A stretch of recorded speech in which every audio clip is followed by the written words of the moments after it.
treasured collection of historical photographs is rediscovered, shedding new light on North Idaho's Depression era. The mystery of what lurks under Lake Pend Oreille is unraveled. And the Raptor Man gives living lessons in Idaho's noble birds of prey. Hello and welcome to Exploring Idaho. I'm Dee Sarton. And I'm Roland Barris. When the Great Depression swept the nation in the 1930s, workers in Idaho struggled to survive. It was a time of immense poverty. Many were out of work, and few could scrape a living together for themselves or their families. It was in that climate of despair that a young photographer sought his fortune in North Idaho. In 1931, against the odds, Ross Hall moved to the small logging town of Sandpoint and started taking pictures. What he would capture in the years that followed is the largest collection of black and white images ever taken in Idaho.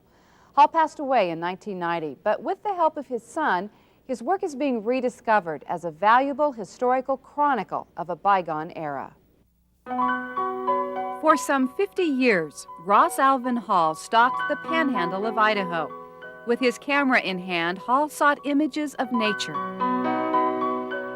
His lens also focused clearly on the times. Hall captured and retained powerful glimpses of Idaho's Depression era. Life itself seemed to be its goal, and seemed to be just the basis of capturing it, all that he could as a documentary of everything that was, that he saw going on around him. Hall's work centered on the rugged shorelines and placid waters of Lake Pend Oreille. His pursuit seemed boundless, even during the harsh months of winter. To reach this location, Hall lugged 70 pounds of equipment on snowshoes up 4,000 vertical feet in the Cabinet Mountains. The photograph, called the Moonlight Tete-a-Tete, is a double exposure, requiring Hall to camp overnight on the mountain. Hall would become fascinated with ghostly snow shapes, often photographing formations of trees crippled under the weight of frozen snow. Here from the timberline trees, nature has created weird and impressive oddities of rime and snow, and her variations of form are endless in this fantastic winter world. She has surrounded the traveler with a double rank of ghostly trees that resemble people in prayer, or the doomed march of a sorrowed race, or monstrous creatures of a bygone age, formed by evergreens that twist and drop beneath their crystal freight. By the 1940s, Hall was renowned for his scenic work, and the Eastman Kodak Company honored him as one of the top 10 scenic photographers in the country. In the years to follow, Hall would be published in National Geographic, Life magazine, and by the Associated Press. At the height of his career, Hall shipped prints around the world and employed 100 workers at his studio in Sandpoint. But it wouldn't last. Toward the end of his life, Ross Hall's work would slowly fade from public memory. Negatives piled up in the family's basement, and many of his photographs were never even printed. This from childhood is one of my greatest memories, coming out here with Dad, because it was the basis for his inspiration as a photographer. As a child in Sandpoint, Dan Hall watched his father pursue his passion with the diligence of an artist. Well, looking through the eyes of say, my father and watching him work as a photographer, I think he had certainly the heart of an artist, and I think he was a great artist.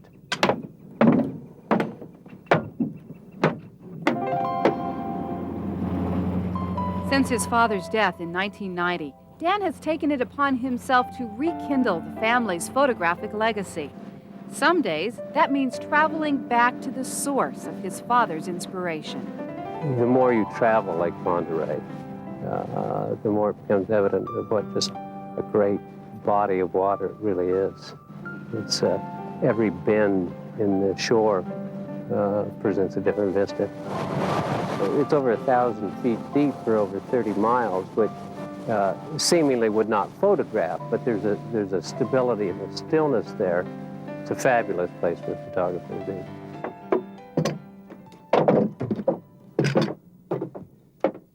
The island Mamaloos was Indian burial island, and the point we're standing on, Hope Point, is the site of the Kalispell House where the Canadian explorer David Thompson set up the first trading settlement in the Northwest. To me, it almost is a religious experience to just be here. And I love every opportunity I can to sneak out to this place in the world. Little has changed since his father walked these shores 50 and 60 years ago. Trees frame the lake in orderly rows. Mountainous vistas sprawl green and blue. Canada geese sound their yearly arrival. And the large format camera, so well used by Ross, still captures these colorful images in the continuous tones of black and white. True to his legacy, Dan is an accomplished photographer, and his modern work adds to the collection. But his passion remains in the past, in the dusty old negative shot by his father so many years ago.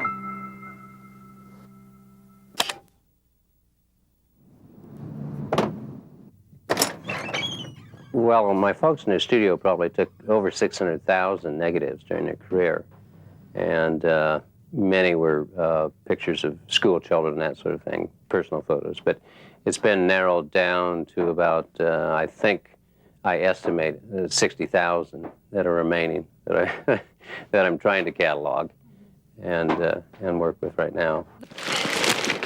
The Hall's studio in Sandpoint bulges with stacks of files of negatives. Prints cover every wall. The job of sorting those 600,000 images has consumed the last 10 years of Dan's life.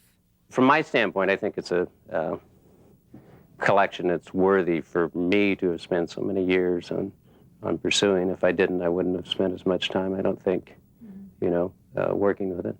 I kind of get to play in a historical period that when I look at it in the right light, it's kind of a playground for me. And so it's an extension to some degree of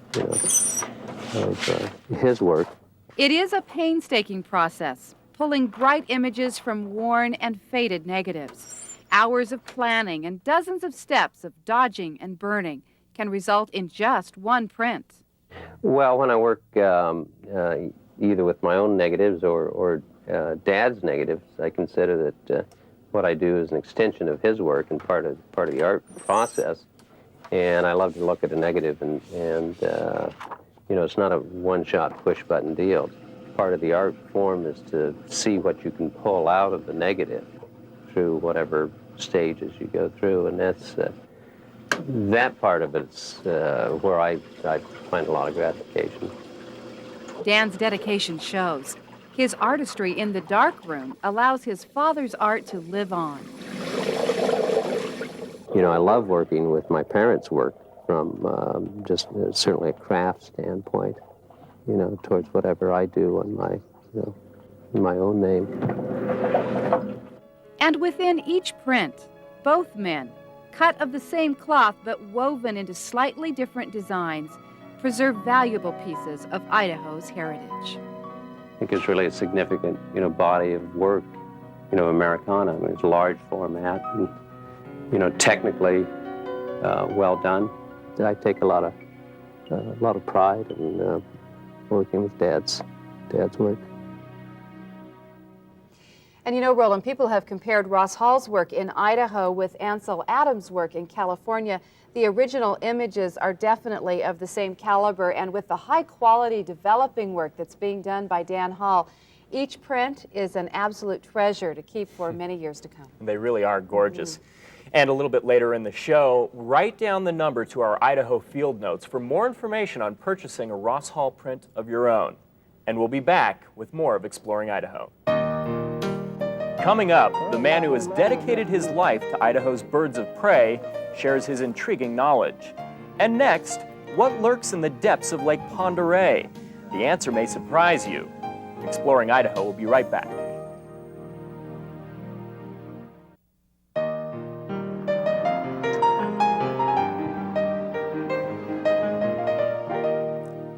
If you grew up in Idaho, you may have heard the rumors about what lurks in Lake Pend Oreille.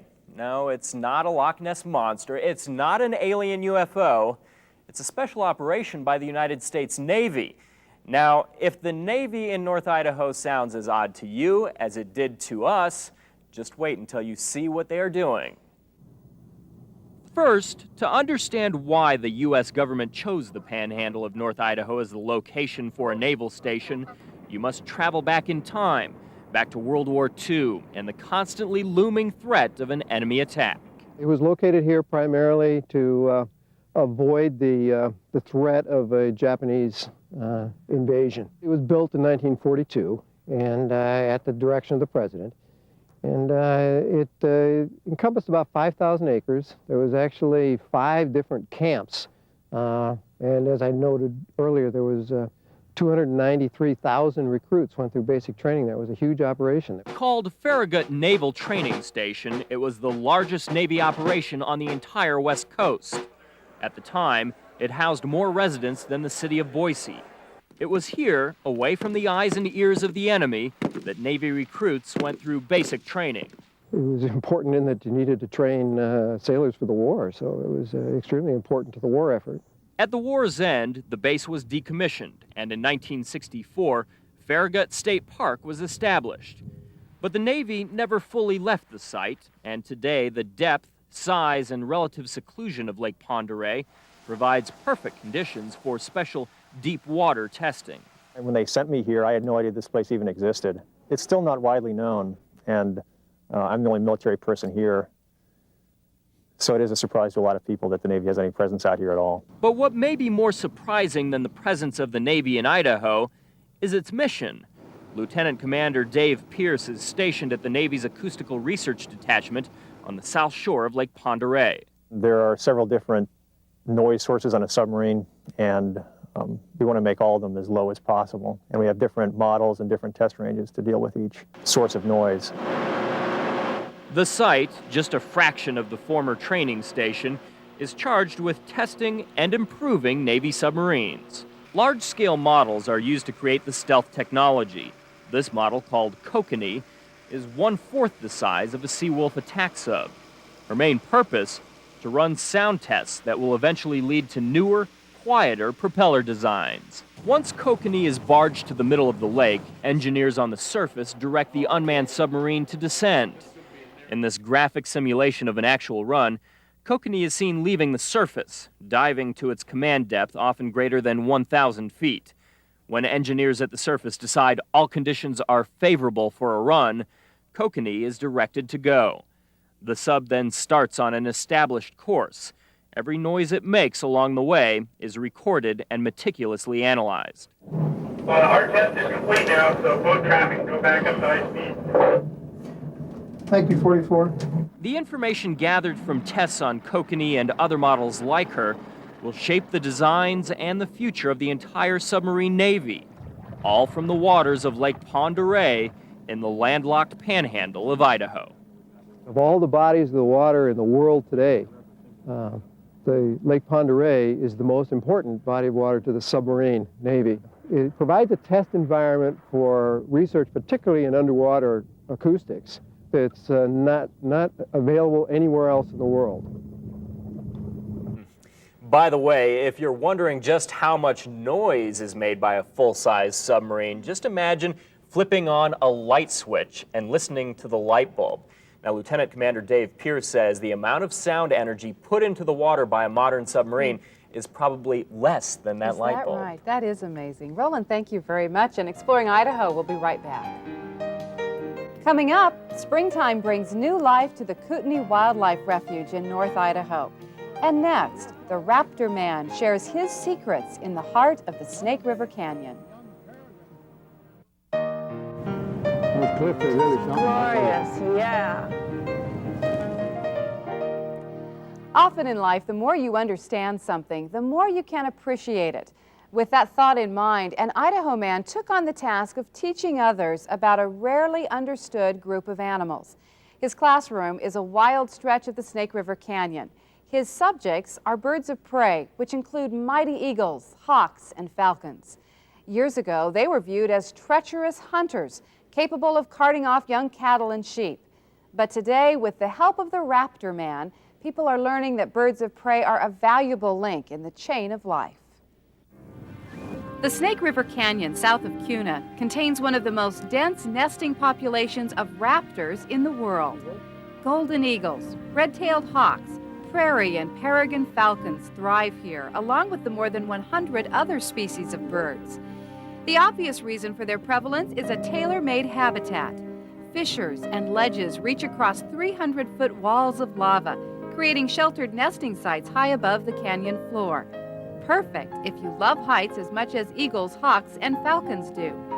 But this is only part of the picture. The other part, subtle nuances of raptor survival, had largely gone unnoticed. That is, until the arrival of a man by the name of Morley Nelson, known in these parts simply as the Raptor Man. Look at that soil. You see, that all came in by the wind. You can rub it and it just blows right off. And it's the same texture down here as it is up here. In the 1960s, Morley realized that for raptors to survive in the canyon, they needed rodents in the desert. This is the major part, because the jackrabbits and the ground squirrels and the mice and all the other voles and everything that lives there, these birds eat. His research eventually led to the establishment of a nearly 500,000-acre preserve, not only in the Snake River Canyon, but across the sagebrush desert. It's called the Snake River Birds of Prey Natural Area. It's a beautiful place. You walk along the edge of the cliff here, the birds will come out and squawk to you. And it's a beautiful place to go and to look at all of this right off in here. At age 82, Morley hasn't slowed his pursuit of knowledge, and these days he spends much of his time sharing what he's learned. Come springtime, Morley and his partner Steve GUINN spend every weekend in the canyon.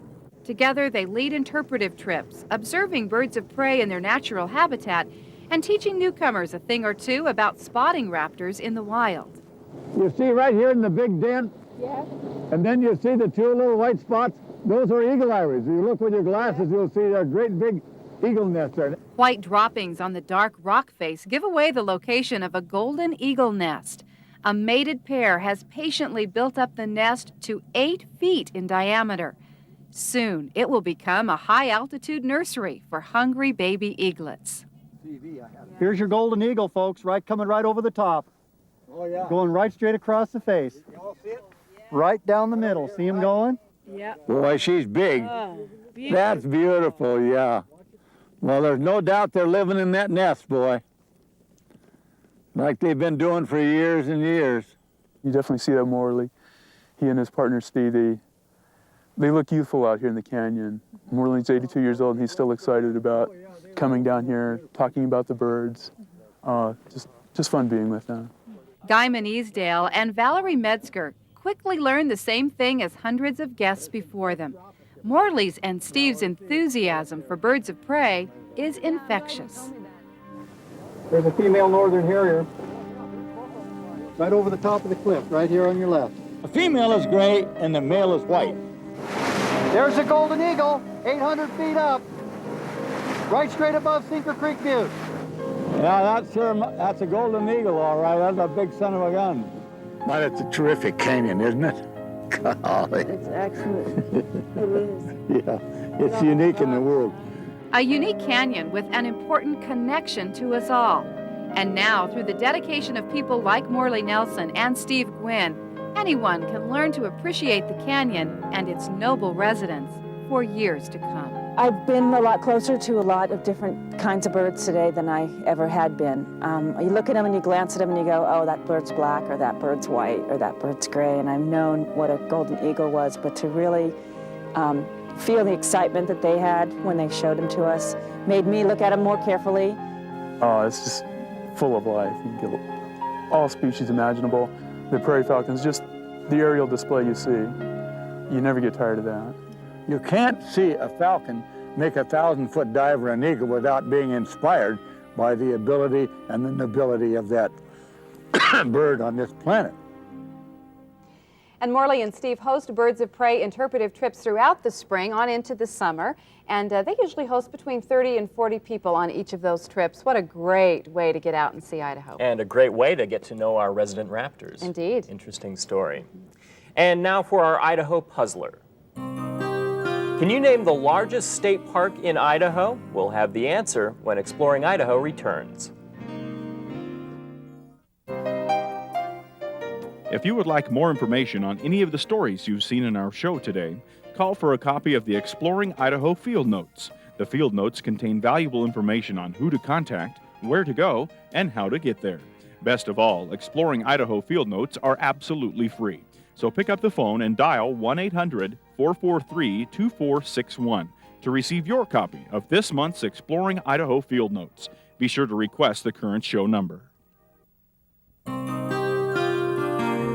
Could you name the largest state park in Idaho? It's Farragut State Park in North Idaho. Farragut State Park was established in 1964 when the U.S. Navy decommissioned its naval training station. The park covers more than 4,000 acres and is situated on a peninsula that juts into the Lake Pend Oreille. Overnight camping, hiking, and mountain biking are popular pastimes at Farragut State Park, which is open year-round. Spring brings new life to dozens of wildlife refuges in Idaho. And the Kootenai Wildlife Refuge of Bonners Ferry is no exception. We leave you tonight with the beautiful scenery and soothing sounds of Kootenai wildlife in springtime. Good night.